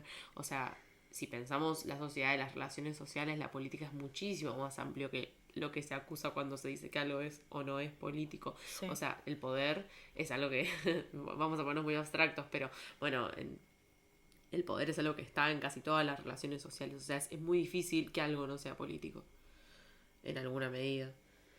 Claro. Bueno, y algo que dijo el creador es, y cito, fue una de las pocas figuras de ese entonces que no tuvo ambiciones políticas. Me pareció muy loco porque no lo encontré nunca en otro prócer a eso, por más que admire y respete al 100% todos los otros próceres argentinos. No tuvo ambiciones políticas, ni buscó un cargo, no peleó en batalla. Puede Hay sonar muchas. muy naif lo que voy a decir, pero era un idealista que solo quería que Argentina se estructurara. ¿Quién no es político de todo eso igual? Y porque también como que hay como un tinte de negativo pensar que algo es político. Claro. O sea, entiendo los debates actuales y también esta misconcepción de lo que es la política o lo político. Ajá. Como que se estaba excusando, no saltes, Sí, sí. que no hay charquito. Se estaba como excusando antes de que lo acusen de nada, un poco. Igual me parece una absurdez total que diga que algo de todo eso no es político y que una persona que participó en los debates ideológicos por la construcción de la constitución Totalmente no va político. a tener ambiciones políticas. ¿Qué ambiciones va a tener si no son ambiciones Claro. políticas? ¿Qué no es es político de ¿qué es ese? la ambición si no es algo político igual? De cualquier También. tipo de ambición, pero bueno. Pero igual ponele que no. Ponele que pensamos la política de la forma esta de que es un partido y que es, no sé, ejercer de político.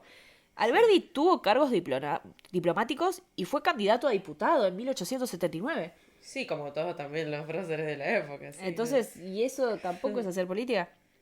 sí. Igual más allá de hacer, no sé, de tener un cargo político, hacer un recorte de la historia, decidiendo qué es importante y qué no mostrar, Sí. es político. La elección de Alberdi por sobre cualquier otro prócer es político. La elección de publicitarlo en relación a Hamilton es algo político. La decisión de poner ciertos personajes y otros, ¿no?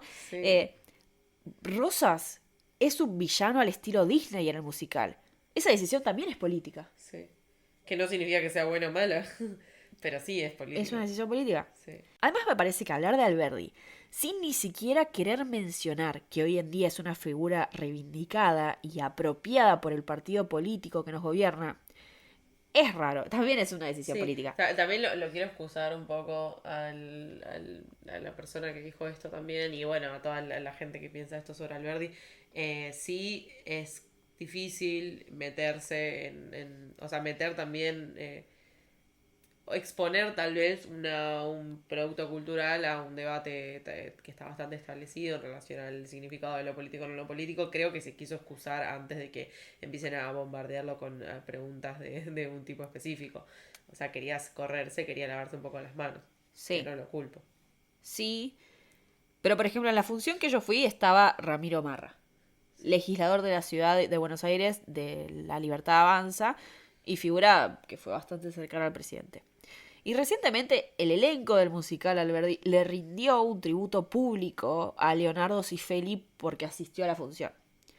Cifelli es el actual secretario de Cultura del gobierno de La Libertad Avanza y yo creo que vale la pena recordar que en noviembre de 2024 fue él el que declaró que le parecía una vergüenza que Axel Kicillof posara con el libro Come Tierra, que es una novela que el oficialismo viene cuestionando bastante porque dice que es degradante e inmoral.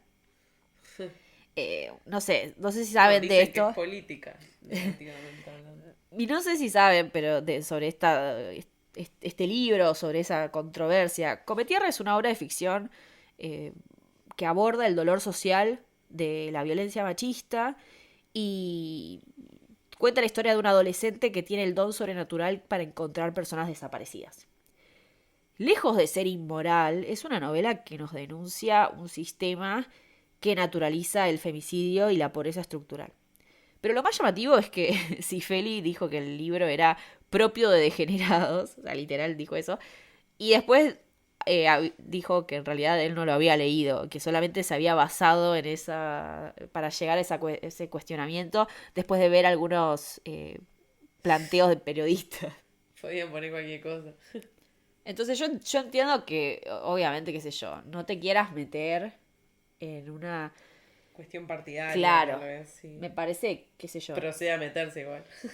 Claro, No, sí. O sea, hay como todo esto que decimos al lado del concepto de que eso no es político, es como todo no sé, un error de conceptual al entender eso y que creo como que ahí el director de Alberti se quiso atajar un poquito porque o él cree eso o cree que la mayoría de las personas creen eso, claro. pero igual de todas formas, qué sé yo, hay algo más político que hacer Hay algo, pensémoslo volviendo a Hamilton. Lin-Manuel Miranda piensa que hacer Hamilton no es algo político. Me parece que todo lo contrario, me parece que la riqueza de lo que está diciendo en Hamilton, que es ponerle primero y principal, además de todas las demás cosas que ya venimos contando igual, la idea central es contar la Su historia, planteo político. contar el pasado con las caras de hoy. Sí. Eso no es un planteo esencialmente 100%, político. sí.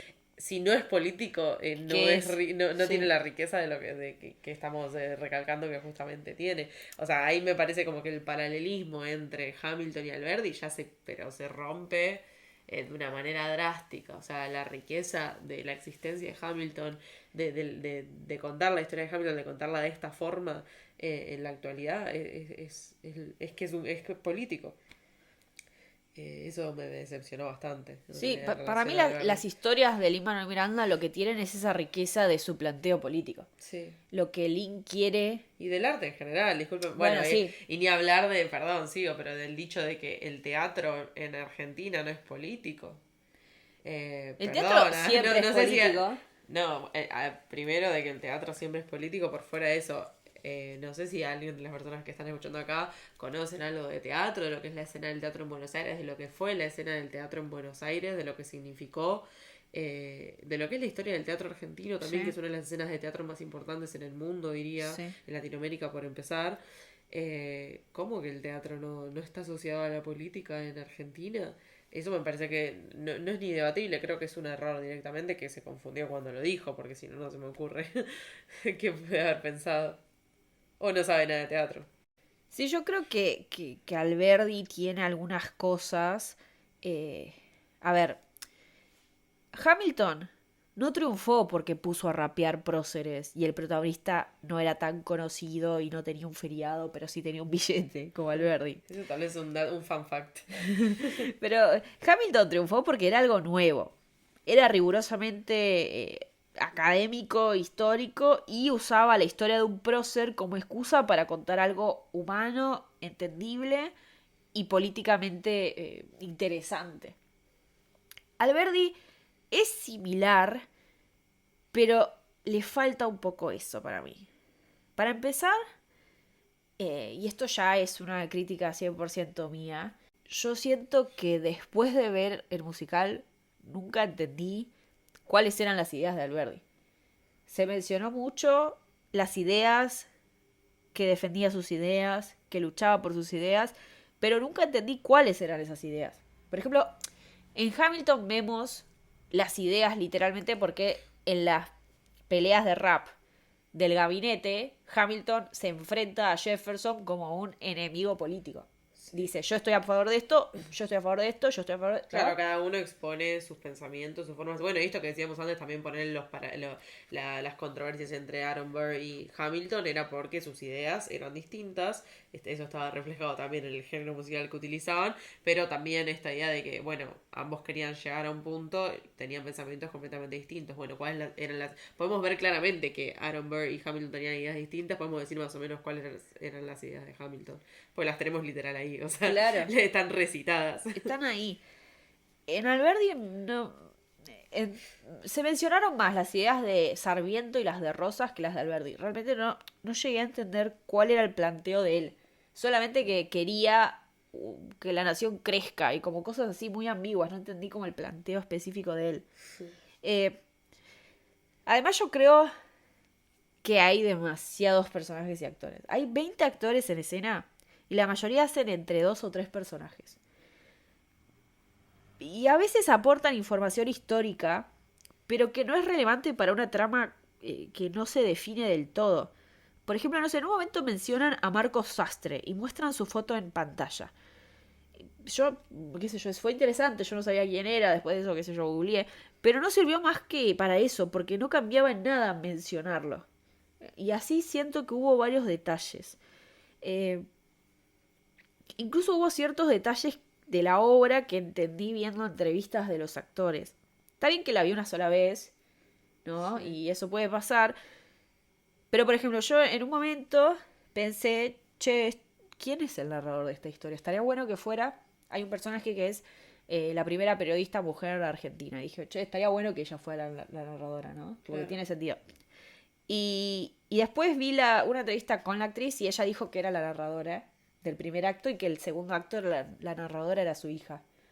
Nunca entendí que ese personaje era la hija de ella. Y nunca entendí que ella era la narradora, porque recién se conoce el nombre de ese personaje como en, no sé, la línea de tiempo de la hora en 1838. Pero la hora arranca en 1824. Entonces como que se me perdió ese detalle. Y de las primeras líneas de la obra es Alberdi diciendo cómo contar la historia del hombre que lo cambió todo. Pero entonces es como que él también es un narrador. Claro. También me pasó que había momentos en los que nos contaban y no se hacía. Por ejemplo, Claro, lo contrario de lo que decías antes, que Hamilton no cuenta, sino que hace y en el hacer nos está contando. claro. Entonces, si no nos contaban algo muy explícitamente, lo hacían poniéndonos texto en una pantalla, ¿no? Claro, también lo contrario a esto que decimos de la riqueza de Hamilton, de distinto también a su época, de La asumir, sutileza. claro, ¿no? Y considerar a su oyente, ¿cómo se dice? A su espectador como una persona capaz de comprender sin que se lo digan literalmente. Claro, acá es, che, por si la gente no está entendiendo, le ponemos texto en pantalla. No, una particular que a mí me llamó la atención es que aparecían personajes y nos ponían el nombre en pantalla, pero no siempre. Claro. Y eso también me llamó la atención. Digo, o poné todos o poné ninguno. Estaba bueno a veces porque, digo, eran como 40 personajes. A veces Sí. estaba bueno como, che, ¿y este? ¿Quién Sí, es? pero es como, o sea, yo estoy, no sé, yo estoy como muy en desacuerdo con la idea de la utilización de pantallas en general en el teatro. Sí. Pero puede que sea una anticuada pesada que esté cantando en un género más clásico que en las nuevas formas de hacer teatro. Me parece como que es de una vagueza importante. O sea, si una persona necesita que me pongan una pantalla explicándome lo que está pasando es porque los actores en escena o la dirección o la puesta en sí no Algo está está haciendo, fallando. claro, no está haciendo lo que tiene que hacer. Bueno, es que por ejemplo, a ver, en Hamilton no nos ponían una pantalla y nos decían, estamos en la oficina de Washington. De la nada, el actor que hace de Washington estaba en un escritorio y Alexander aparecía en la escena y fue como, está entrando a su oficina, ¿no? Como que uno entiende. Acá nos lo explicaban todo, ponían en el fondo un dibujo de una oficina si entendíamos dónde estaba y si no te quedaba claro decía oficina de X. Pero por ejemplo en un momento muy específico estaba pasando algo entre los personajes y yo dije, va a haber una tertulia en la casa de Mariquita Sánchez de Thompson. Como que fue obvio. Y al segundo apareció un fondo de fiesta y había un cartel que decía Casa de Mariquita Sánchez de Thompson. Y los personajes decían algo como, estamos en una tertulia. ¿En Ay, dónde? hola. En la casa de Mariquita de Sánchez Claro. de Thompson. ¿A dónde vas? A la tertulia, a la casa de Mariquita de Sánchez de Sí. Thompson. Y ella, tipo, encantada, soy Mariquita Sánchez de Thompson. Esta es mi tertulia. No necesitamos que nos mastiquen la información. Espero que Eso no. lo digo en general a todos los productos culturales. Digo, está bueno que el espectador descubra lo que está pasando a veces. Y no es tan difícil tampoco. Si no entendías, al toque cuando empezaban a bailar y se presentaba Mariquita y decía que era la anfitriona, iban a entender. Sí, eso también tiene que ver un poco con la actualidad, eso del estímulo directo, de consumir y querer consumir el producto ya masticado porque Claro. no tengo ganas. Prefiero ver el clip de TikTok con la persona contándome el final de la película que ver la película. Qué sé yo, son gustos. Sí, sí. También es más complejo, la realidad, o sea, son gustos, ok, sí, la realidad es que es mucho más complejo generar un producto a descifrar que un producto ya descifrado. Y no hablar que hay muchas series o películas que hacen esto de masticar un poco la información porque están asumiendo que vos estás con el celular en la mano. Sí. Entonces, para que no te pierdas la Sí, info pero en importante. teatro eso termina siendo polémico porque es un género Sí. que... Se supone que estás ahí. Claro, un género artístico que hoy en día sigue teniendo cierta cosa más anticuada de estar ahí con el cuerpo en la escena. Sí. Y con la atención 100% ahí. Hay que apagar el celular para ir al teatro. Claro. Es lo primero que te Sí, dicen. es lo único que todavía te requiere tu completa atención. Algo también de lo que quería hablar es que ya publicaron 2 veces videos que con este mismo guión en distintos formatos en las redes sociales de Alberdi que dice: Alberdi está más vinculado con Hamilton de lo que crees. Y responden a ciertas críticas similares a la mía. Primero dice, la prensa usan varios puntos. Primero dice como que la prensa está forzando esa comparación entre Hamilton y Alberdi y que es medio polémico. Pero no es la prensa la que fuerza esa comparación. Son las redes propias del proyecto, como dije al principio. Para empezar, la biografía de todas las redes sociales de Alberdi dice el Hamilton argentino. Y en todos los videos que sube pone hashtag Hamilton argentino. Y... Sí, es una estrategia perfecta, además de... Obvio. A mí me compraron. Obvio. Entonces, no es algo polémico que está haciendo la prensa. Ellos lo fomentaron. Sí. Después también dijeron que hay ciertas coincidencias porque Pablo Flores Torres, que es el creador y protagonista de Alberdi, va también a ser el narrador en 21 Jump Street de Argentina, que es un papel que hizo Lin-Manuel Miranda, y que el papel de Justin lo va a hacer Juan Bonora, que hace de Echeverría en Alberdi. Pero eso no es una coincidencia. Pablo Flores Torres hace años que viene hablando sobre su admiración a Lin-Manuel Miranda y no es una coincidencia que decida actuar en proyectos que están asociados a su obra artística, ¿no? Digo, no es una coincidencia, es una decisión que tomó. Sí. Otra cosa que dicen es, como coincidencia, que Alberdi estudió los Federalist Papers de Hamilton. Esto es verdad, no creo que sea una coincidencia porque... A ver, era una lectura clave para cualquier persona que quisiera hacer un sistema republicano en 1800, ¿no? Era un ejemplo de casi 100 años atrás. Sí, el ejemplo más grande además del continente. Exacto. El musical en sí también tiene un par de referencias a Hamilton. En un momento un personaje, como, no sé, en un momento como cómico, dice algo como ¿de qué me perdí? Pero no dice eso. Dice... What Did I Miss, que es el nombre de la canción de Thomas Jefferson. Pintaba lo bilingüe. De la nada es bilingüe ahora. Y Alberdi, cuando termina de escribir un texto, su editora le dice, ay, se parece a los Federalist Papers. ¿Quién los había escrito? Y todo el elenco... Federalist Papers, sí, papeles federales. no, dice eso. Y todo el elenco se da vuelta y hace la pose del póster de Hamilton y todas las luces del escenario se ponen amarillas y cantan Alexander Hamilton. Spoiler alert. Spoiler alert. Otro detalle es que la personalidad de Alberdi en la historia es bastante parecida a la de Hamilton. Como que es medio inquieto, ambicioso, competitivo, como demasiado seguro de sí mismo, diría, ¿no? Como que es un defecto que tenía Hamilton. Sí. Pero en realidad no se parecían tanto, porque Alberdi, según historiadores, no era demasiado carismático ni actuaba mucho. Diría que incluso se parecía más a Aaron Burr porque era más serio, medio taciturno, Que a como que nivel era más ideas, intelectual. ideológicamente también siento que se parecía más a Aaron Burr de alguna forma. Sí, puede ser, como que no era tan Hamilton, era un tipo más Sí, reservado. no era tan un outsider tampoco que venía. No, tampoco. Está Sí. bien que vino de Tucumán, todo lo que quieras, pero no venía de una familia De la provincia donde pobre. se declaró la independencia venía. Bueno, claro. Exacto. Igual nada, a ver, después de haber dicho varias cosas, no es que quiero bardear a la obra, ni siquiera que quiero bardear al elenco. La verdad que hay muy buenos artistas en la obra, hay muchos Sí. que me gustaron un montón. Quiero decir algo y es que la pareja de, bueno, spoiler, pero la pareja de Esteban Echeverría y Mariquita Sánchez de Thompson es muy hot. Tiene mucha química. Era como, ¿no podemos verlos un poco más? Claro, el spin-off Sí, de Mariquita sí. Sánchez Thompson y... Y para mí no soy la única que piensa eso porque empezaron a hacer un par de videos como para redes de ellos dos. Eh, no sé. Y hay muchos actores que un poco se robaban la atención del público, ¿no? Mi queja en realidad es que no llegaban a brillar, porque la verdad que es muy difícil conocer 40 personajes en tan poco tiempo. 40 son, literal.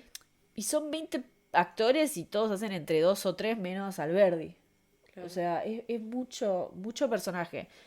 Eh, nada, yo creo que hay algunos que podrían no haber Claro, estado. tal vez es como un primer intento que puede perfeccionarse en algunas cosas. También estrenaron en un teatro que yo no la vi, pero entiendo que es chico ese teatro. No sé, no me imagino tal vez tantas personas en escena de haber sido una situación apretada. Bueno, sí, el escenario no es tan grande. Pero bueno, como un primer acercamiento a lo que puede ser un musical. Hamilton primero se estrenó en un teatro un poco más chico y después pasó a Broadway. Sí, Y hubo ciertos cambios en el medio. Yo creo que quizás hay cosas que yo, como.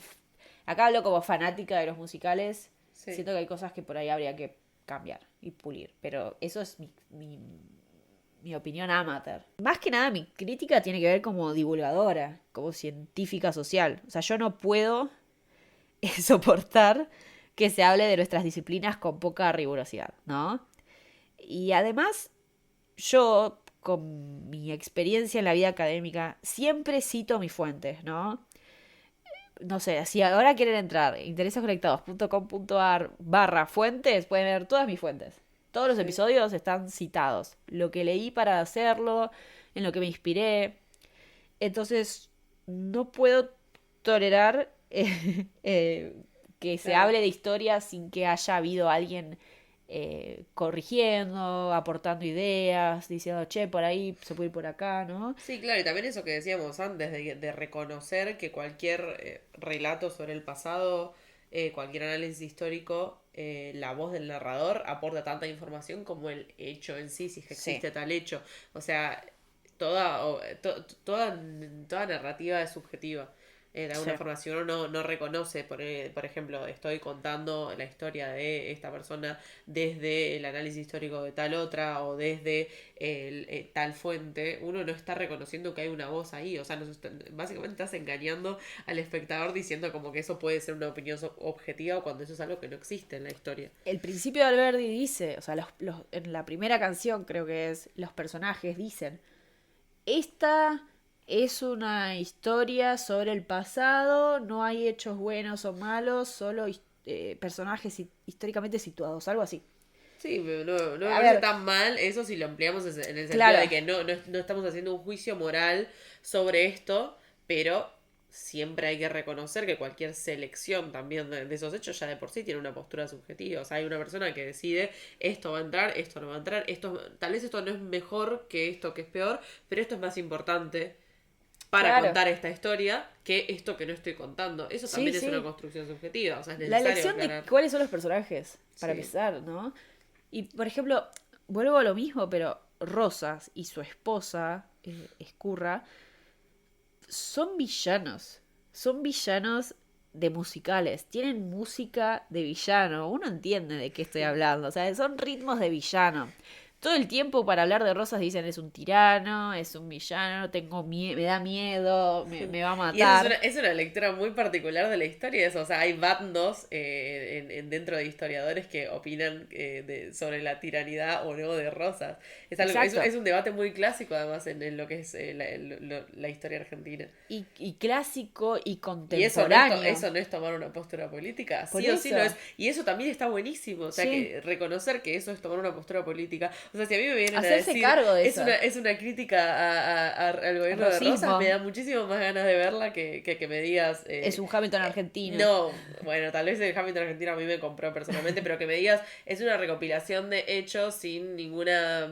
Sí, nada sí. o sea, todo es Todo es verdad porque objetivo. es literalmente lo que pasó. Y no, la historia no es literalmente lo que pasó, o sea, Sí. no existe eso, todos son relatos. Sí, para mí falta hacerse cargo de que todo es una decisión política y que ellos decidieron contar la historia de esta forma. Y eso no está mal, No, está no. buenísimo, y es lo que hace interesante el arte también. Sí.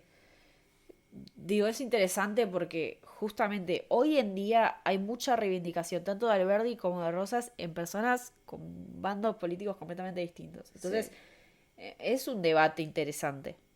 Eh, Me parece que Es se nota que sería falta... mucho más rico además eso, o sea, o sea contribuir al debate de las ideas es Sí. justamente lo que hacían, lo que hace Hamilton en realidad. Sí. En la contribución del debate de las ideas y cómo cómo las ideas tienen que ver con la cultura también, y cómo la cultura es un conducto a través del cual se expresan las ideas. Sí. Esa es la riqueza que tiene lo cultural también y perdón, pero el teatro en Argentina, sobre Sí. todo, históricamente es la riqueza que tuvo y fue siempre un actor muy importante en lo que es el debate de las ideas. Por eso yo creo que lo que faltó en esta obra es, más allá de esta historia del teatro y su conexión con la política, como todo medio artístico, es la colaboración de expertos en historia de esta época. Porque cualquier tipo de acercamiento a un experto, eh, para mí habría sacado Sí, jamás hubiese, quiero creer, ¿no? Jamás hubiese dejado que pase la idea de que no es una obra política, porque Claro. es imposible que no lo sea. Y que es también lo que decimos que es lo grandioso que tiene Hamilton también. Sí. Sí, por eso. Bueno, para ir cerrando un poco, para mí Hamilton realmente es una historia fascinante, pero no por la historia de Alexander Hamilton, que la verdad que es bastante interesante, porque cómo apareció del Caribe. Sí, más y- igual te digo que a mí lo que menos me interesaba de la obra es la historia de Hamilton. Pero a ver, Sí. es interesante eso, pero es más allá de eso, a mí todo lo que haga Lin-Manuel Miranda yo voy a estar ahí, porque me parece que lo que él plantea siempre es interesante. Obviamente hay unos temas que a él le llaman mucho la atención y que lo convocan a escribir, ¿no? De vuelta digo, ¿qué es el arte? Es expresarte. Y él está expresando todo el tiempo esto que a él le importa. Esta idea del legado y de la inmigración es algo que lo persiguen. Leyó esta biografía y dijo, esto es sobre lo que hablo todo el tiempo. Vio su barrio y dijo, le voy a dedicar Claro, una vio la historia de Hamilton como un representante de una idea que él Lo ansiaba convoca, contar. sí. Claro. Y eso es Eh, lo que eso es la cultura. Sí, El arte. exacto. Entonces, a mí me parece realmente que es increíble. Más allá, obviamente, el trabajo que hicieron estos cuatro grandes artistas para hacer Hamilton y que sea la obra que es, me parece que siempre el planteo que lleva Lin-Manuel Miranda es muy interesante. Y creo que hay ciertos componentes de Hamilton que son los que hicieron que Hamilton sea tan buena y tan exitosa y que nos interese a Que personas no de tienen otros países. y que no tienen que ver con la historia de Hamilton en sí. Por eso, tipo, Todas esas cosas ninguna tiene que ver con ¿por la qué a alguien en historia de Hamilton. Argentina le gusta Hamilton? ¿Por qué hay gente en Indonesia fanática de Hamilton? ¿Qué nos Sí. importa Alexander Hamilton? Nos interesa la idea, ¿no? Sí, eso que quiso expresar que está por detrás tal vez Es una historia de humana. lo que está, claro, de lo que vemos literalmente en la obra, o sea, Hamilton es una excusa. el hacer artístico en sí, claro, Sí. el hacer artístico en sí, o sea, hay algo detrás de lo que estamos viendo nosotros que es lo que se nos está comunicando a través de esta obra de teatro en específico y es eso lo grandioso.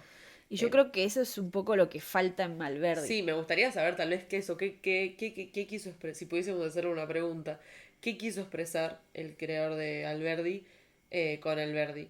Más que lo que ya sabemos que nos contó, que también está buenísimo, que era necesario que en Argentina exista un musical sobre próceres que me parecen geniales. O sea, estoy muy de Sí, acuerdo sí. con eso. Me gustaría que si está escuchando esto, que nos cuente qué quería expresar por detrás de la historia de Alberti. O sea, qué representaba la historia de Alberti Claro. en sí. Que tal vez como que eso le daría alguna vuelta más que lo haga Sí, el Hamilton argentino. sí. Pero bueno, ¿ustedes vieron Hamilton? ¿Cuándo lo vieron? ¿Les gustó también? ¿Fueron a ver a Alberdi? ¿Qué les pareció? ¿Coinciden conmigo? ¿No coinciden conmigo? ¿También les pareció hot la pareja de Echeverría y Mariquita Sánchez Thompson? Necesito saber. Son Eh, Ramiro Marra. sí. Si sos Ramiro Marra, no sé, no me comentes. O O sí. sí, generemos engagement. Pero bueno, este fue un episodio muy largo. Tengo mucho para decir sobre el tema. Tengo más para decir sobre el tema en realidad, pero no voy a hacerlo porque así me callo. Quiero leer sus comentarios. Y nos vemos en el próximo episodio. Chao.